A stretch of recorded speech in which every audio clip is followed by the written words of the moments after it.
Hello and welcome to another SkaredCast battle report. I am Skari, and this is Chris Rice. Chris Rice, or also known as Yes, Exador. Exador. You actually went to a tournament recently, a couple weeks ago, weekends, last weekend. Yep. And you came in what, second? Fifth. Fifth. Oh, it's close. With one loss. Yeah, you lost against Devin Swan. Yeah. Yeah. Okay. So, and you took a list very similar to the one you played me. Or did you switch it up? All I did was take out one Carnifex. Okay. And added in the Gene Stealers. Oh, okay, cool. Yes. Oh no, sorry. I took out one Carnifex and the Cult.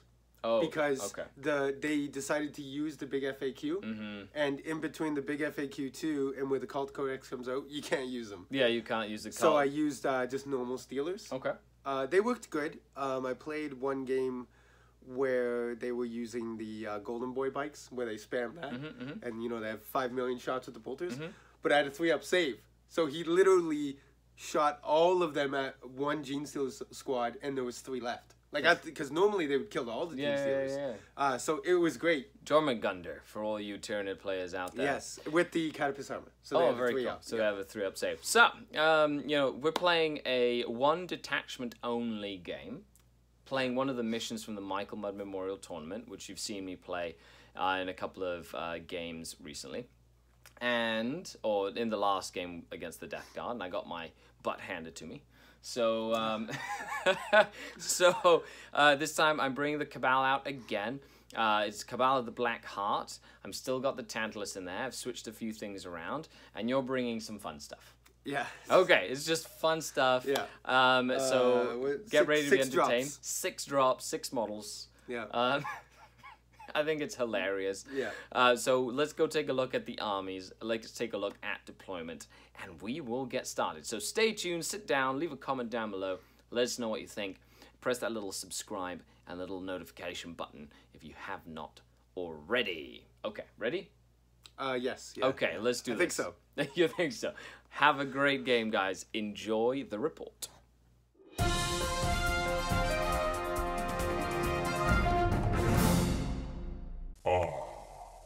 The Dark Kin. And here we have 1,500 points of Black Heart Cabal. Going to be facing off against 1,500 points of Chris's Tyranids. He's back and better than ever. So we're playing a 1 detachment force. And my army is 1 battalion. So I brought Archon Skari himself. He's equipped himself with a blaster and a venom blade. He brought Drazar along with him. A unit of 6 incubi, so Clavex and 5. A Lamian. 10 Scourge with 4 Haywire blasters. A unit of 10 Cabalite warriors with 2 blasters and a lance and a power sword. The power sword's right there, see? He looks really cool. 3 units of 5 Cabalite warriors with blasters. 2 Venoms. A Raider with a Torment grenade launcher and a shock prow. In the sky, we also have the help of a Razorwing jet fighter with disintegrator cannons. And the pride of the army, the Tantalus himself. Oh, I love this model so much. So cool looking. Look at it. Look at it. Looks so cool. Okay, so this is Black Heart Cabal. There's just a single battalion detachment, and Archon Skari is looking forward to face off against the Tyranids. So Chris has brought some toys. He is bringing a single Supreme Command detachment. This is going to be fun. Okay, so in it, he has all this. So it's 3 Flying Hive Tyrants, Swarm Lord, Malanthrope, and a Scythe Herodule. Yes.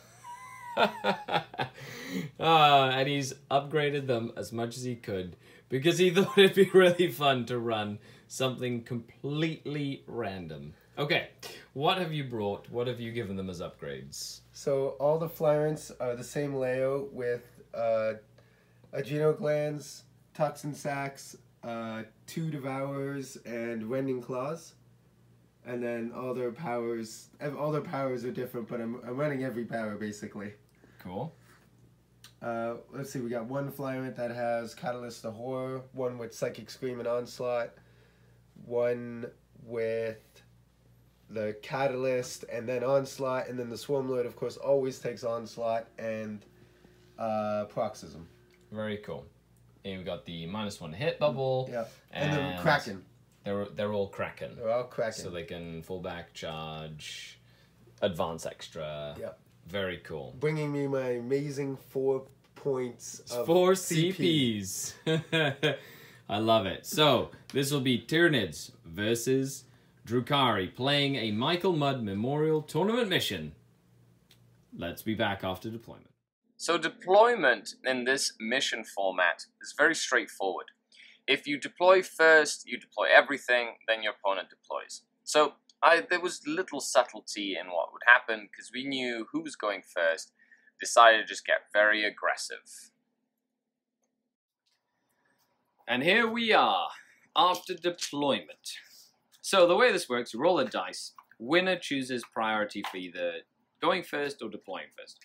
If you have deployment priority, you pick your zone and you choose who deploys first or second. So I won the dice roll, I chose to go first. So Chris picked this deployment zone and made me deploy first. Smart move. In this mission, we'd have an 18-inch deployment. So we're 12 inches apart. I'm going first. And he just deployed a big bubble around the Malinthrope. Great.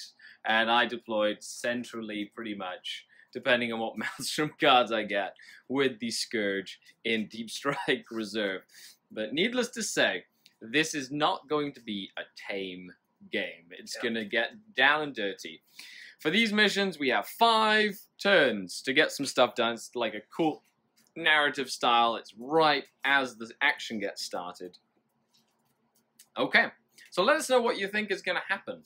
We've got all the Hive Minds HQs and the meat, which is the giant Scythe Hierodule, versus Archon Skari on a real space raid. Okay, Drazar and the Incubi and the Lamian in that raider. 2 units of 5 Cabalite Warriors in there. Cabalite Warriors, the 10-man, a 5-man, and Archon Skari in the Tantalus. And then we have the Razorwing Jet Fighter over here as well. Okie dokie. So with that, we'll get started. And let's see what High Command, or what Vector's ordered us to do. He's ordered us to get behind enemy lines. Your time to shine, plane. Okay. He's also ordered us to take any three objectives. Something that is also doable. Okay. Oh, the way the scoring works. You can get a maximum of 7 Maelstrom points. 1 point for every 250 points of the enemy you kill, up to a maximum of 4 points. Anything that's half wounds is half points, essentially like old school. And that's it. You get 4 points. Oh, and then 1 point for each objective you control at the end of the game, and that's 4 points as well. So maximum 15 points up for grabs as we move in to turn 1. On my first turn, I knew I had to deal with the barbed side of the Hierodule. It has a big flamer weapon, and it doesn't have an invulnerable save. So I tried to focus everything I could at it. I almost brought it down. I even charged Drazar and the Incubi into the fray with the Raider to try and bring it down. And I feel like this was the right choice while trying to get the Maelstrom points that were available. But I knew I would be at the mercy of the Hive Tyrants next turn because of the aggression. The Drukhari took the initiative. I went for supremacy, so I kept my Tantalus there, put a Venom over here, put a Venom over here. And essentially, Chris declared prepared positions, so all his stuff had a +1 save for being in cover. And I shot everything I could into the Scythe Hierodule. The Razorwing Jet Fighter, the Raider, everything. Shot everything into him. And then I charged in with Drazar and the Incubi, and he's alive with 4 wounds remaining. The Incubi got so many hits in and only got 1 wound. So, sadly, it's still alive. Then it attacked and did 2 wounds on this because it's a little bit beaten up. But I haven't killed anything. I did get behind enemy lines, however, with my Razorwing jet fighter. And my supremacy gives me a total of 3 points. So that is a total of 4 points. That means I can only score 3 more Maelstrom points, because a maximum of 7 Maelstrom points you can score. So that's it for me. And what has the hive mind given the Tyranids as orders? Terrify. Make me fail a morale test. Is that possible? Yes. Okay. And then... Decapitate. Kill a character. Kill some characters. Ooh. Well, Drazar's a character, and he's literally sitting... Oh, rats, I forgot to get my Lamian out. She's still in the radar. Oh, well. We'll be back after turn 1 for the Tyranids. Chris needed to kill the Tantalus. It's a very big threat. So, of course, he committed and essentially sent everything he could up against it. Even charged it with the Hive Tyrants, the Malanthrope. Did eliminate the biggest threat for his army, which was the Tantalus. It was a smart play on his part, and he did leave his Hydrodual unsupported in the backfield as well. I'll just put it in, it's good. Okay, so end of turn 1 for the Tyranids. Chris committed, killed a Tantalus. 2 of the Cowblight Warriors have died in the explosion. Everybody else has gotten out. Swarmlord did take a Perils of the Warp for 2 wounds, so he's wounded, but he has Catalyst on him now. Yeah. Cool. This guy failed the charge, so he's out of the bubble for the Malanthrope. And the Incubi finally killed the Scythe Heradual, while my Razorwing jet fighter is horrid, so he's harder to hit things. Okay, so he didn't kill a character, and you now has reroll 1s to hit with everything because the Malanthrope has sucked up something, which is pretty cool. And great adaptation. Yes, I am leadership 8 on those Cowblight Warriors, and I lost 2 models, so I can't fail. So do you want to get rid of any of your cards? I will get rid of Terrify. Okay, which makes sense. Okay, so Vect has ordered me to Blood and Guts, kill something in the fight phase, and defend objective 6, which happens to be this one right over here. So I have to defend this with my life, and I have to kill something in combat. Okay, let's see what happens after turn 2. Because of Chris's aggressive move last turn, he left 1 Hive Tyrant out of the Malanthrope bubble because he failed to charge, and I knew which Hive Tyrant I needed to focus on this turn. Essentially, picking 1 target and focusing it on with everything until it was destroyed. Dark Eldar turn 2. The Drukhari spring into action as this Venom begins to defend objective 6. The Cowblight Warriors gather around Archon Skari to protect him and shoot everything they can into the Swarmy and the 1 Hive Tyrant that was out of the 3-inch bubble of the Malanthrope. So I had a lot of things shoot. Razorwing, Venom, the other Venom on this side. I was able to bring this Flying Hive Tyrant down to 3 wounds, and then the Lamian jumped in and did 1 armor save that was failed, and 2 mortal wounds. So he failed 1 armor save out of 2, and she did 2 mortal wounds on him with her Shiameshi blade. So she killed him.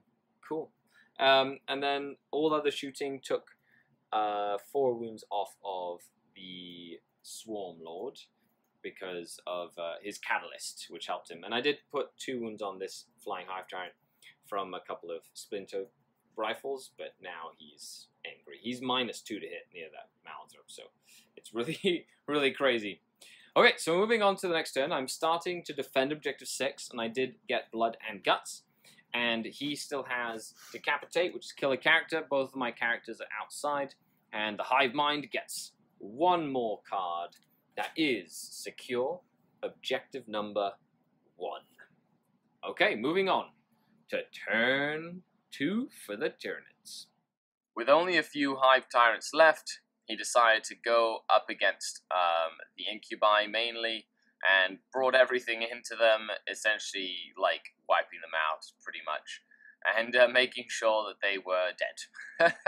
Because he knew that they were going to do damage to his Hive Tyrants in combat. He wanted to force me to shoot them.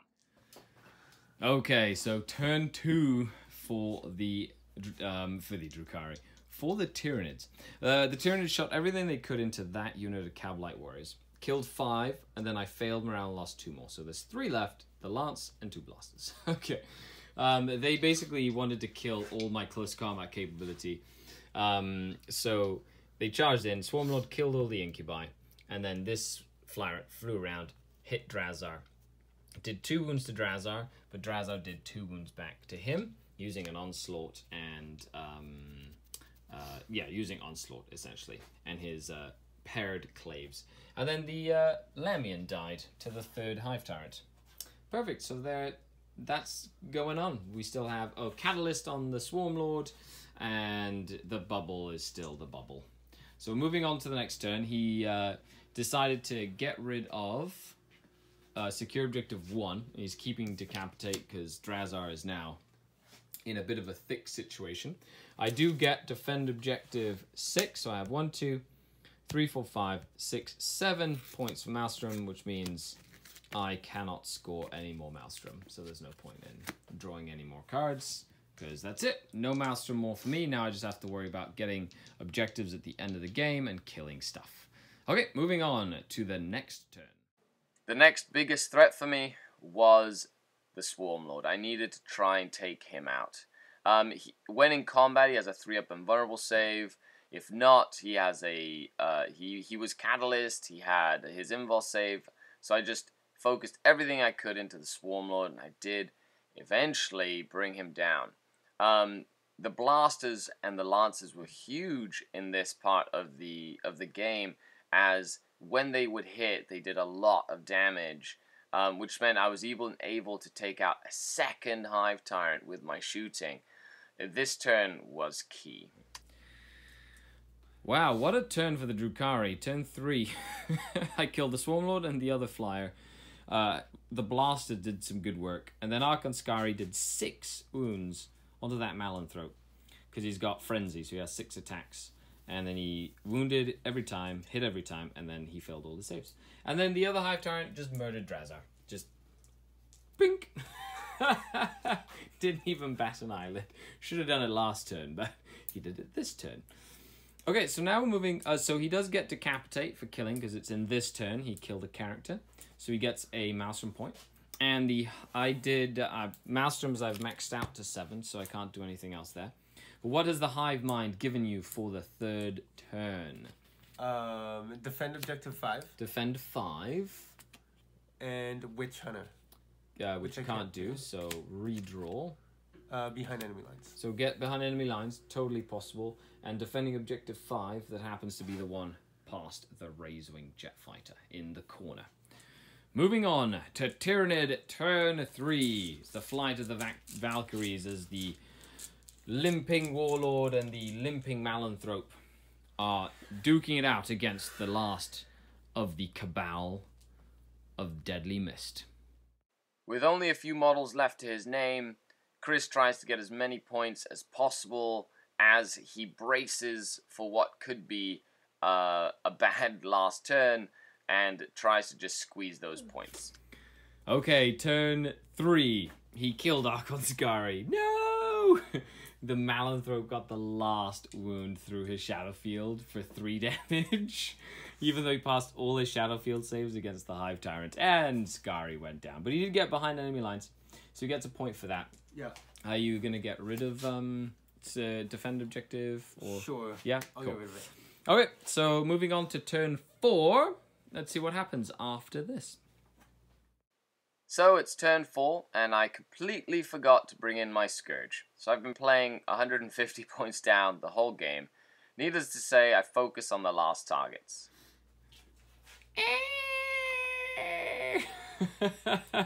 The lucky blaster shot. So I basically moved these two, shot into Malmthrope.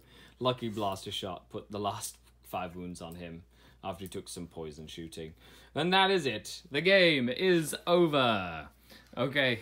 I'm not sure. I don't think it counts as a tabling, so I think he'd still get his points that he scored with all the stuff he killed from me to get points for the tournament. So I think it's battle rounds, like battle points for the event, not just win-loss. Other than that, yeah, that was fun. I really enjoyed this version of my Cabal list better than the last version. And I really enjoyed that Incubi and Drazar unit. That was really fun. Just like a hard-hitting, like get-up-in-your-face unit. Yeah. Okay, so stay tuned for the after-action report. And that is game. Yeah. Okay. You wrote a really fun list. Oh, yeah. I'm running like a single battalion. It's not exactly meant to be competitive, guys. Okay? This was just for fun. I actually thought for a second there that you were gonna flip it on me, but then that one turn I killed Swarmlord and that Flyrant, and it like didn't take any effort because your dice just took a giant poop on you, and you didn't pass any invul saves, and all my blasters were like 5 damage. Yeah, you were always like 5 damage. with your poison. You're like 3 wounds, and I'm like, well, I got 3 up. I'm like 2 fail, 2 fail, and it was nuts. Yeah. Oh man, I really like this game format. I really like the game format. 2 Maelstrom cards, maximum of 7. All the Maelstrom like objectives are set, and it's a 5-turn game, and you know who's going first. It's like a throwback to 7th edition, so you know what's going to happen, and you can plan accordingly. I really like that personally. Yeah. So yeah, let us know what you guys think out there in the interwebs. Next game though, we should have like we should throw down. Yeah, I think that like obviously this was fun to see. If I win first and they got to see, you know, the hero will run up the board and do some damage, that would have been cool. Yeah. But with this type of gameplay, if we had like actual, not so much competitive lists, but you know, much more stronger play style, I could see it being, you know, really interesting on trying to, you know, grab those extra points. Yeah, get the extra points because it's get points at the end of the game. So, you know, capture objectives at the end. So you have to have enough stuff left alive to capture objectives. Yeah, yeah. And then having to get the Maelstrom throughout the game means you're sacrificing stuff throughout the game. So it's very similar to the ETC, and I'm a big ETC fan. Yeah. Being, you know. And with that 18-inch range. Yeah, like, yeah, the deployment. Be right in your face. Yeah, it was really aggressive. Yeah. So very if I had aggressive. like 40 Steelers or something, you're just like, they are going to make their charge. Yeah, like, it was so it'd be very a close. crazy game. Then again, if you were running the Steelers and you were going first, I would have been a little scared cat. I would have hidden in a little ball. Well, let us know what you think, guys. You know, it's quick, down, dirty, but hey, Warhammer 40,000 is not just about playing competitive tournament games and competitive tournament lists. It's about rolling dice with your friends for a couple of hours while you just have fun, have some laughs, and that's the spirit of the game. It's not just about going out there and playing with the hardest hitting thing. Bring your toys. Play with your barbed hydrogel. Play with your Tantalus. Play with your, you know, your Dreadnought drop pod. You know, play with all the random stuff that we invest time, effort into building and collecting. Yeah. Have your toy, the Swarmlord, do 13 damage to your friend's toy. That's right. And then it didn't explode. That would have been great, just exploding. Yeah. But that was really fun. A huge shout out to all the Patreons to the channel. You guys make this possible. If you'd like to become a Patreon, check the link down below for some exclusive tactical videos, content, and all that cool stuff that we do here on the channel. After all, I'm Skari, your grateful host. Chris Rice. Chris Rice, or XR. XR Exador. Exador. XR. If you want to go by my ITC name. That's right. I'm Archon Skari. We have to use our ITC names. And this is signing off until next time. Skari out.